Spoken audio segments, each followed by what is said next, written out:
Hey y'all, this is Jeff. Just checking in here. This guy will be a teaser for our Patreon series. This is part one of our second book of the D&D side quest. It's Rise of the Defiler, part one. So if you enjoy this and you want to see what Patreon's all about, maybe go back and listen to all of them. You get a 7-day free trial, and then it's $5 a month after that. So yeah, absorb all our many hours of Patreon content, and I think you will agree it is top notch. We've got our Doctor Who side quest over there. We've got all the raw audio from our season 5 recap episodes, all kinds of other junk. So find us, join our Discord, and let's make a big old community of silly space opera bullshit. All right, folks, thanks a lot. We love you.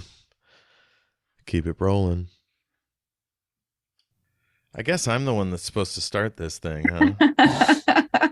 Kinda.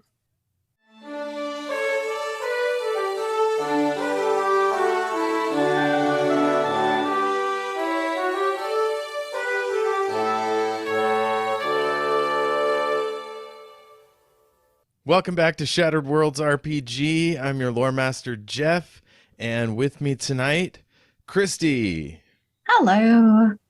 Sako, Oh, what's up? and Ash. Hello. Katarina's off tonight. She might pop by later, but we'll just get things going. Ash, what happened last time? Well, last time you guys pretty much wrapped the whole thing up. What I kind of in my head is envisioning book one.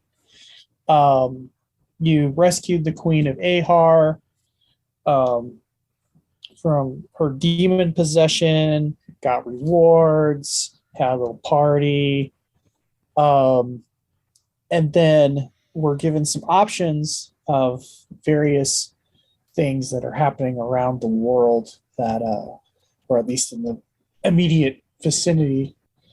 Bad things are happening. Croesus the Defiler has returned. He's amassing armies at the border. He's got his fingers manipulating leaders all across Far Watan. And you opted to go find out what's happening with Lord Revan of Cordsland, one of the barrier kingdoms that stands between Croesus's lands and the rest of the civilized world. For the last few weeks has been enveloped in a black mist or fog, and no one knows what's happening on the other side. So when last we left off, the group had arrived at the border of Cordsland on their flying carpet and were standing in front of this wall of mist as the sun rose. Maybe you camped there for the evening, and Laurel had her moon rapier held aloft, trying to shine light through this wall of black fog. It's very dramatic. Could have been like a painting in a fantasy novel. And that's it? That's where we are? That's where you're standing in front of this intimidating sort of black wall. It goes up as far as you can see. It's a swirling mist. And kind of gives off a very uncomfortable, uneasy feeling, as one might imagine. The sun is rising behind you, or Rising or falling? The sun is rising, but for some reason I was thinking it was rising in. I'm left-right dyslexic, so I'm having trouble remembering where the sun rises. In the east. In the east. So it's blocked. The sun is blocked by the wall of fog, so it's still very dark on your side. So the only light source you really have at the moment is your drift globe and Laurel's moon rapier. Does the rapier actually penetrate any of the darkness, or? Yes, kind of. It's like trying to shine a flashlight into smoke. Yeah. Is it kind of reminiscent of the Shadowfell darkness? Yeah, you get that same sort of vibe, but it's not quite as black as what's the word I'm looking for? Opaque. It lacks that opacity. This is more of a mist than a solid darkness. Gotcha. Any birds nearby that I can make friends with? Sure. There's birds in the mist. There's a little what my wife used to call when she was studying vertebrates in biology in college. She called them little brown guys. It's the LBG, little brown guy. Some kind of sparrow or wren or something. I'll cast Speak with Animals and chat with one of the birds. Hello. Hi. Hello. We were wondering what's on the other side of this fog. Do you have any idea? Don't know. Haven't been. Blocks the sun. Means that bugs are out longer when the sun rises, which is nice. Huh. Do you think you'd be able to fly up and over it? See what's over there? I can fly fairly high, not as high as some of the other birds, but I can fly pretty high, and I have not seen the other side of it. Oh, no. How long does it last? It's been here for a long time. Long time. Weeks How about and Sobek weeks. send his bird up or his bat up over? Okay. Sobek gets his bat. It's rides under the folds of his cloak underneath his arm, and he kind of shakes it awake and grumpily flutters up. I do not see it sort of makes a dome almost over all of Cordsland as far as I can tell. Isn't Cordsland big? Is about the size of a state. I don't know. A state? Like Rhode Island or Nebraska? No, like North Dakota or Nebraska. Oh my God. So the bat didn't make it anywhere near the top, I'm assuming. No. But it there's high enough to see that there's a curve. Yeah. That's fucked up. No telling how thick it is. Bird, do you know anybody that's gone in there? Oh, some of my friends have gone in. Some other birds have gone in. Animals. No one has come back out. Seems a little ominous. Ominous. Also ominous. Yes, ominous. That's what I meant, Bird. Very, very spooky. Well, take care of yourself. It kind of preens its wing a little bit. You too. I think we're going to have to just go into it, friends. Is it evil? Is it evil? Yes. Yes. I think I get to know if there's any celestial fiend or undead within 60 feet that is not behind total cover. None of the above. No. You guys can make Arcana checks to see if you've heard of such things before. The only Arcana he knows of are romance novels. That's a 10 for Sticks. Does somebody want to play Laurel? Do you have access to her character sheet? I have it. I could run it or I can share it with somebody. I don't know if I'm feeling hyper enough to play Laurel. Well, I think Ash would do the role playing, but we'd do the mechanical jazz. Either way, I don't mind. I have everything in tabs here. I can bounce back and forth pretty easy. Okay, shoot me a link and Okay. I'll give it a look. See. Divine Sense also detects the hollow spell. Anything is affected by the hollow spell. Hollow or hollow? Hallow. And he has a 14 for Arcana. So I just dropped Laurel's character in the chat. I went ahead and rolled her Arcana and got it to 24. Hell Whoa. yeah. So, oh, I've heard of this. Yeah, I've read about this once. There was a saga, a tale. No, it was a skull. It was lore, and it was really long. It was an epic poem. That's the word I'm looking for. It was an epic poem, and it was about this guy who was a vampire, and he was cursed by the gods of evil and sent to his own land and locked in with his people inside this place. He couldn't get out, and it was surrounded by a black mist that only worked one way. And I think that's what this is. I forget the name of the poem. It was the saga of Ron Rigglesby. That was the name of it. That was the name of it. Saga of Ron Rigglesby, the Lord of Rigglesby Manor. Hmm. That's the one. So Laurel summons her mage hand and puts some snacks in it. Some like fresh, I don't know, cream puff or something. And sends it into the fog and then 30 feet and then brings it back out. Has it been altered in any way? No. Yeah, it seems fine.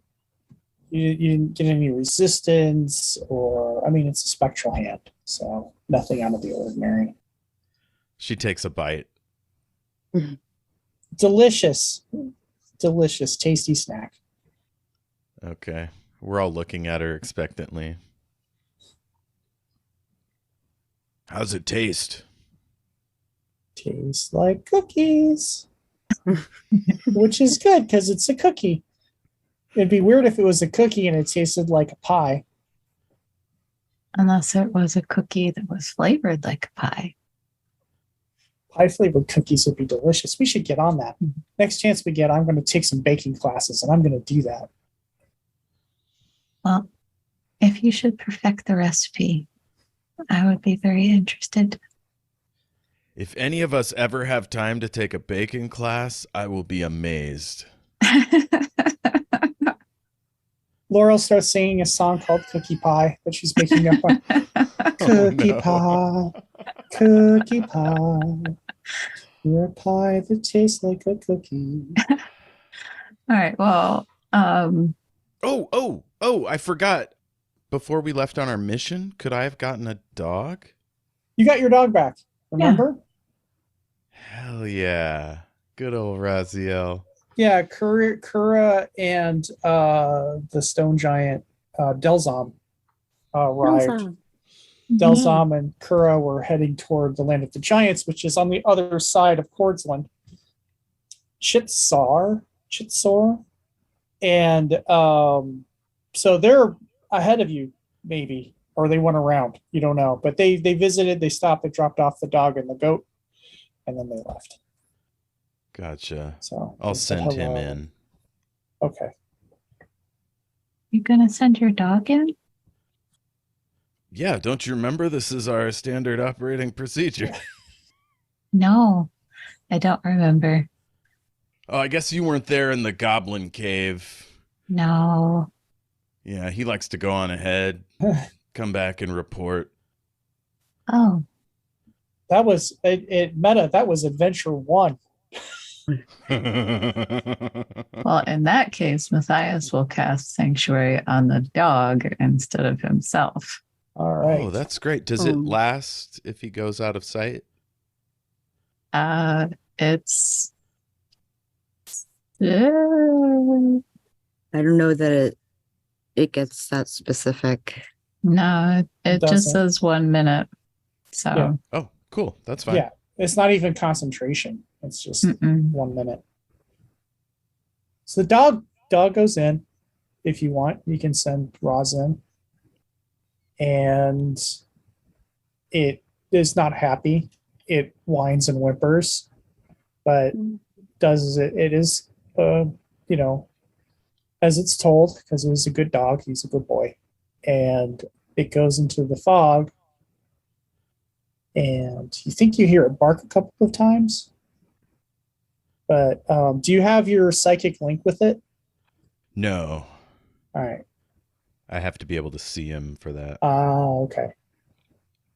I think Sobek's bat maintains a psychic link. Oh, because he's a familiar, yeah. He's a familiar. But he won't be able to see anything, but he can hear, maybe. Yeah, he doesn't need to see his bat. So, not happy about it, but I will select Puppy. Puppy, good boy. He will send his bat Dieter into the fog as well. And let's see here. Okay, so as long as it's within 100 feet, can communicate with it telepathically. As an action, you can see through familiar's eyes and hear what it hears, gaining benefits of any special senses. Yeah, so Sobek sits in a meditative, like in a lotus position on the ground, and sends his consciousness away to share with the bats, with Dieters. And after 2 minutes, he snaps back and says, I am so sorry. I was gone for almost an hour, maybe 2. So sorry to keep you waiting. Everything's fine. It was only a couple of minutes. My goodness. Wait, there's a time disparity? Did my dog ever come back? No, the bat hasn't come Oh back my- either. Oh my god. The dog and bat cannot come back through the mist the way they came through. Right, because it only goes one way, right? And Dieter see Roz. Yes, Puppy is okay. They are waiting on other side for us. So there's an end to the mist. Eventually, yes. Okay. So it took him an hour to get there and a minute to get back? Or like a half hour there and a half hour back? They didn't come back. It felt like flying through. Well, I only see it here. So, but the bat tell me it's like flying through soup. But they're stuck on the other side now. So if you want your dog back, gotta go through. Shit.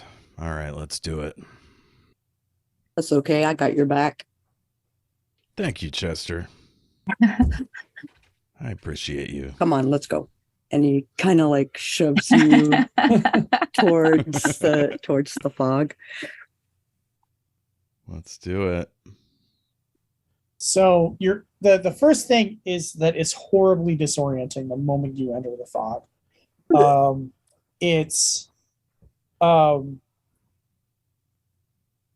You just almost have a hard time telling what direction you're supposed to walk in.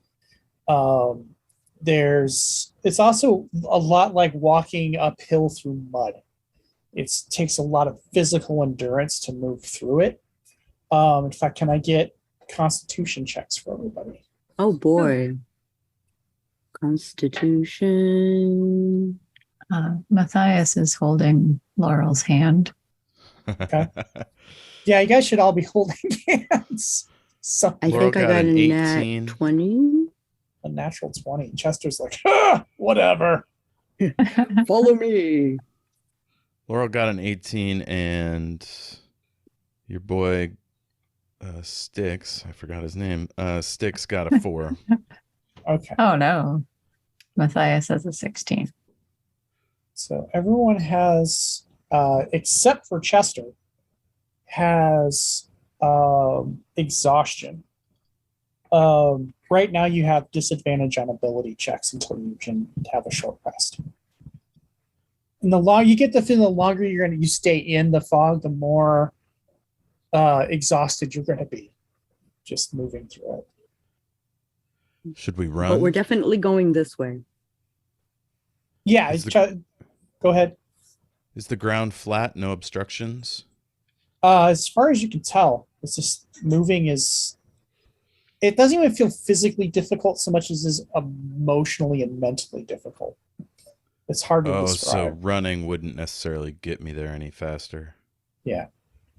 And we could get separated from each other. We should have a rope. Yeah. Let's all hold a rope. But then I can only go so fast as the slowest person. Yeah. Who would that be? Who's the slowest? Probably Laurel. Ooh, look, a flower. Also a squirrel. You do see shapes and forms darting in the corners of your eyes. Just always at the edge of your vision. They're never there when you look right at them. I am prepared for combat.